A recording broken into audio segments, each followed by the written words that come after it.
ಆತ್ಮೀಯ ಸ್ನೇಹಿತರೆ, ಈ ದಿನ ಈ ಫ್ಲಿಪ್ ಬುಕ್ ಅಥವಾ ಈ ಮ್ಯಾಗ್ಝಿನ್ ತಯಾರಿಸುವ ಬಗೆ ಹೇಗೆ ಅಂತ ತಿಳ್ಕೊಳ್ಳೋಣ. ಮೊದಲನೇದಾಗಿ ನಮ್ಮ ಸ್ಮಾರ್ಟ್ಫೋನ್ನ ಪ್ಲೇಸ್ಟೋರಿಗೆ ಹೋಗ್ಬಿಟ್ಟು ಫ್ಲಿಪ್ ಬುಕ್ ಅಂತ ಸರ್ಚ್ ಮಾಡಬೇಕು. ಆ ಫ್ಲಿಪ್ ಬುಕ್ ಅಂತ ಸರ್ಚ್ ಮಾಡಿದಾಗ ಭಾಳಷ್ಟು ಆ್ಯಪ್ಗಳು ಬರ್ತವೆ. ಇದರಲ್ಲಿ ನನಗೆ ಕಂಫರ್ಟಬಲ್ ಆಗಿರ್ತಕ್ಕಂಥ flip HTML5 E book maker ಅನ್ನೋದನ್ನು ಹೇಗೆ ತಯಾರಿಸಬೇಕು ಅದನ್ನು ಬಳಸಿ ಅಂತ ನಾನು ಈ ದಿನ ಪರಿಚಯ ಮಾಡಿಕೊಡ್ತಾ ಇದ್ದೇನೆ. ಈಗಾಗಲೇ ನಾನು ಡೌನ್ಲೋಡ್ ಮಾಡಿರೋದ್ರಿಂದ ನನ್ನದರಲ್ಲಿ ಓಪನ್ ಅಂತ ಆಪ್ಷನ್ ಬರ್ತಾಯಿದೆ. ನೀವು ಡೌನ್ಲೋಡ್ ನಂತರ ಈ ಥರ ಆಪ್ಷನ್ ಬರುತ್ತೆ. ಇಲ್ಲಿ ಈಗಾಗಲೇ ನನ್ನ ಹೆಸರು ಬರ್ತಾಯಿದೆ, ಹಾಯ್ ಮನುಕುಮಾರ್ ಅಡಿಯವರು ಅಂತ. ಇದಕ್ಕೆ ಕಾರಣ ನಾನು ಈಗಾಗಲೇ ಲಾಗಿನ್ ಆಗಿದ್ದೀನಿ. ನೀವು ಅಷ್ಟೇ ಇಮೇಲ್ ವಿಳಾಸ ಕೊಟ್ಟು ಲಾಗಿನ್ ಆಗ್ಬೋದು. ಆನಂತರ upload PDF or word or PPT or image ಅಂತ ಆಪ್ಷನ್ ಬರೋದನ್ನು ನೀವು ಇಲ್ಲಿ ಸ್ಕ್ರೀನಲ್ಲಿ ಕಾಣ್ತಾ ಇದ್ದೀರ.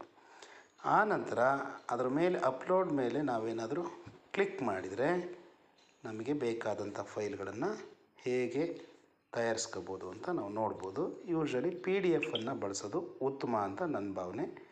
ಯಾಕಪ್ಪ ಅಂತಂದರೆ ಅವುಗಳು ಕಡಿಮೆ ಸೈಜ್ ಇರ್ತವೆ. ಯಾಕಂದರೆ 100 MB ಮೇಲೆ ಇದು ಪ್ರೀಮಿಯಮ್ ಕೇಳುತ್ತೆ, ಅಂದರೆ ಹಣವನ್ನು ಕೇಳ್ತದೆ. ಹಾಗಾಗಿ ಅಪ್ಲೋಡ್ PDF ನಾನು ಕೊಡ್ತಾ ಇದ್ದೇನೆ. ಈ ರೀತಿ ಅಪ್ಲೋಡ್ ಫೈಲ್ಸ್ ಅಂತ ಆಪ್ಷನ್ ಬರುತ್ತೆ. ನೀವು ಇಲ್ಲಿ ಕೆಳಗೆ ನೋಡ್ಬೋದು, ಮ್ಯಾಕ್ಸಿಮಮ್ ಸೈಜ್ 100 MB ಮಾತ್ರ ಇದೆ. ಆನಂತರ ಹೋದರೆ ಅಪ್ಗ್ರೇಡ್ ಮಾಡ್ಕೋಬೇಕಾಗತ್ತೆ. ನಾನು PDF ಕೊಡ್ತಾ ಇರೋದ್ರಿಂದ ಇಲ್ಲಿ ಅಡೋಬ್ ಸ್ಕ್ಯಾನ್ ಆಪ್ಷನ್ ಓಪನ್ ಆಗಿದೆ ನನ್ನ ಇದರಲ್ಲಿ, ಮೊಬೈಲಲ್ಲಿ ಇರ್ತಕ್ಕಂಥದ್ದು. ಅದರಲ್ಲಿ ಸಾರ್ಟ್ ಮಾಡ್ಕೊಂಡು ನೀವು ಫಸ್ಟ್ ಅಂದರೆ ನಾನು ಮೊದಲು ಇತ್ತೀಚೆಗೆ ಮಾಡಿರ್ತಕ್ಕಂಥದ್ದನ್ನು ಮಾಡ್ತಾ ಇರೋದ್ರಿಂದ ಅದನ್ನು ನೋಡ್ತಾ ಇದ್ದೇನೆ ಅಷ್ಟೇ. ಇಲ್ಲಿ ಒಂದು ಫೈಲನ್ನು ಆರ್ಟ್ PDF ನಾನು ಅಪ್ಲೋಡ್ ಕೊಡ್ತಾ ಇದ್ದೀನಿ. ಇಲ್ಲಿ ಒಂದು ಸ್ವಲ್ಪ ನಾವು ಕಾಯಬೇಕಾಗ್ತದೆ. ಯಾಕಪ್ಪ ಅಂತಂದರೆ ಇದು ಟೈಮನ್ನು ತೆಗೆದುಕೊಳ್ತದೆ. ಕಾಯೋಣ ಸ್ವಲ್ಪ ಹೊತ್ತು. ಒಂದನ್ನು ಈ ಕಾಯುವಿಕೆಯಲ್ಲಿ ನಾನು ಸ್ಪಷ್ಟಪಡಿಸ್ತೀನಿ. ನಮ್ಮ ಶಿಕ್ಷಕ ಸ್ನೇಹಿತರು ಭಾಳಷ್ಟು ಜನ ಕೇಳ್ತಾಯಿದ್ರು ಹೇಗೆ ಮಾಡೋದು ಅಂತ. ಹಾಗಾಗಿ ನಾನು ಈ ವಿಡಿಯೋ ಮಾಡಿದ್ದೇನೆ. ಇದರ ಸದುಪಯೋಗವನ್ನು ಪಡಿಸ್ಕೊಂಡು ನಾವು ಶಾಲೆಯಲ್ಲಿ ಮಕ್ಕಳ ಕಲಿಕೆಗೆ ಪೂರಕವಾಗಿ ಈ ಮ್ಯಾಗ್ಝಿನನ್ನು ತಯಾರು ಮಾಡೋ ಬಗ್ಗೆ ತಿಳ್ಕೊಂಡು ಅದನ್ನು ನಾವು ಪ್ರಸ್ತುತಪಡಿಸೋಣ. ಆಗ್ತಾಯಿದೆ, ಸ್ವಲ್ಪ ಕಾಯೋಣ.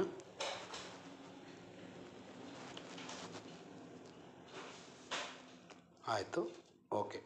ಈಗ ಈ ರೀತಿ ಅಪ್ಲೋಡ್ ಆದ ನಂತರ ಕನ್ವರ್ಟ್ ಆಪ್ಷನನ್ನು ಕೊಡಬೇಕು. ಕೆಳಗೆ ಕಾಣ್ತಾ ಇದೆಯಲ್ಲ, ಕನ್ವರ್ಟ್ ಆಪ್ಷನ್ ಮೇಲೆ ಕ್ಲಿಕ್ ಮಾಡಿದರೆ ಅದು ಕನ್ವರ್ಟ್ ಆಗುತ್ತೆ. ಸ್ವಲ್ಪ ತಾಳ್ಮೆಯಿಂದ ಕಾಯಬೇಕು. ಕನ್ವರ್ಟಿಂಗ್ ಆಗ್ತಾಯಿದೆ. ಈ ರೀತಿ ಸಕ್ಸಸ್ಫುಲಿ ಕನ್ವರ್ಟ್ ಆಗಿರೋದನ್ನ ನಾವು ನೇರವಾಗಿ ಶೇರ್ ಮಾಡ್ಬೋದು. ಶೇರ್ ಮಾಡೋದಕ್ಕಿಂತ ಮುಂಚೆ ಒಂದು ಪ್ರಿವ್ಯೂ ನೋಡೋಣ. ಪ್ರಿವ್ಯೂವನ್ನು ನೋಡೋದಾದರೆ ಅದನ್ನು ಕ್ಯಾನ್ಸಲ್ ಮಾಡಿದರೆ ಅಥವಾ ಮೇಲೆ ಇಂಟು ಮಾರ್ಕನ್ನು ಒತ್ತಿದರೆ ಪ್ರಿವ್ಯೂವನ್ನು ನಾವು ನೋಡ್ಬೋದು. ಇಲ್ಲಿ ನಾನು ಒಂದು ವರ್ಣಚಿತ್ರಗಳದ ಒಂದು ಸಂಗ್ರಹವನ್ನು ಈ ಬುಕ್ಕಾಗಿ ಮಾಡಿದ್ದೇನೆ. ಈ ಮ್ಯಾಗ್ಝಿನ್ ಅಂತಲೂ ಕೂಡ ನಾವು ಕರಿಬೋದು. ಇದಕ್ಕೆ ನೀವು ವಿವರಣೆಗಳನ್ನೆಲ್ಲ ಬರೆದು ಇರ್ತಕ್ಕಂಥ PDF ನೋಡಿ. ಇಲ್ಲಿ ಎಡದಿಂದ ಬಲಕ್ಕೆ ಈ ರೀತಿ ನಾವು ಸ್ಕ್ರೀನ್ ಮೇಲೆ ಬೆರಳಾಡಿಸಿದರೆ ಅದು ಹಾಳೆ ತೆಗೆದುಕೊಳ್ಳುತ್ತೆ. ಇದು ಮಕ್ಕಳಿಗೆ ಒಳ್ಳೆಯ ಅನುಭವವನ್ನು ಉಂಟು ಮಾಡುತ್ತೆ. ಮಕ್ಕಳಿಗಷ್ಟೇ ಅಲ್ಲ, ನಮಗೂ ಕೂಡ ಯಾವುದೋ ಒಂದು ಪುಸ್ತಕವನ್ನೇ ಓದ್ತಾ ಇದ್ದೀನಿ ಅನ್ನೋ ಅನುಭವವನ್ನು ಕೊಡುತ್ತೆ. ನೀವು ಎಡದಿಂದ ಬಲಕ್ಕಾದರೂ ತೆಗಿಬೋದು. ಕೊನೆಯಲ್ಲಿ ಮುಗಿದ ಮೇಲೆ ದಿಸ್ ಈಸ್ ಲಾಸ್ಟ್ ಪೇಜ್ ಅಂತ ಬರುತ್ತಲ್ಲ, ತಿರ್ಗಿ ನಾನು ರಿಟರ್ನ್ ಬರಬೇಕು ಅಂದರೆ ರಿವರ್ಸ್ ಆರ್ಡ್ರಲ್ಲಿ ತೆಗೆದ್ರೂ ನಮಗೆ ಅದು ಯಾವ ರೀತಿ ನಮ್ಮ ಬುಕ್ ಓಪನ್ ಆಗುತ್ತೋ ಅದೇ ಥರ ಓಪನ್ ಆಗುತ್ತೆ.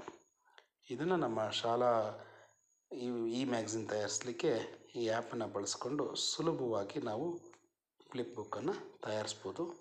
ಇದನ್ನು ನೀವೆಲ್ಲ ಸದುಪಯೋಗ ಪಡಿಸ್ಕೊತೀರಾ ಅಂತ ನನ್ನ ಭಾವನೆ. ಧನ್ಯವಾದಗಳು.